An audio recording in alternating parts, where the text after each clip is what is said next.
महाराष्ट्राचा. नमस्कार, मी प्रतिभा. संध्या लाईव्ह मध्ये आपलं सर्वांचं स्वागत. तुमच्या 50 पिढ्या आल्या तरी मी मराठ्यांना धक्का लागू देणार नाही. मनोज जरांगे पाटील पुन्हा एकदा कडाडले आणि त्यांनी थेट गृहमंत्री देवेंद्र फडणवीस यांना आरपारचा इशारा दिलाय. 30 मे पासून अंतरवाली सराटीत पुन्हा एकदा आमरण उपोषणाचा हत्यार उपसलं जाणार आहे. पण यंदाचं आंदोलन कसं असेल? जरांगेंनी फडणवीसांवर कोणते गंभीर आरोप केलेत? मराठा आरक्षणाची लढाई आता पुन्हा एकदा तीव्र वळणावर येऊन पोहोचली आहे. अंतरवाली सराटीत आज मनोज जरांगे पाटील यांनी पत्रकार परिषद घेत थेट देवेंद्र फडणवीस यांच्यावर निशाणा साधला. अधिकाऱ्यांना विचारलं तर ते म्हणतात, सरकारनं प्रमाणपत्र द्यायला नकार दिलाय असा दावा करत जरांगे म्हणाले की आमचे कुणबी प्रमाणपत्र रोखण्यामागे फक्त आणि फक्त देवेंद्र फडणवीस आहेत. यावेळी जरांगे पाटलांनी आंदोलकांना शांतता राखण्याचं आवाहन केलंय.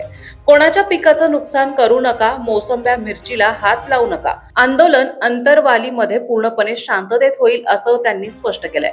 पण त्याच वेळी सरकारला इशारा देताना त्यांचा पारा चांगलाच चढला होता. मनोज जरांगे यांनी यावेळी मागण्यांची जणू यादीच वाचून दाखवली. 58 लाख कुणबी नोंदीची प्रमाणपत्र तत्काळ ग्रामपंचायतीकडे लावण्याची मागणी त्यांनी केली आहे. जसं मुख्यमंत्री एकनाथ शिंदेनी प्रमाणपत्र दिलं तसंच फडणवीसांनी करावं असं ते म्हणाले. याशिवाय सातारा, कोल्हापूर आणि औंध संस्थांचा GR 8 महिने उलटूनही का काढला नाही असा सवाल करत त्यांनी सारथीच्या विद्यार्थ्यांचा मुद्दाही लावून धरला.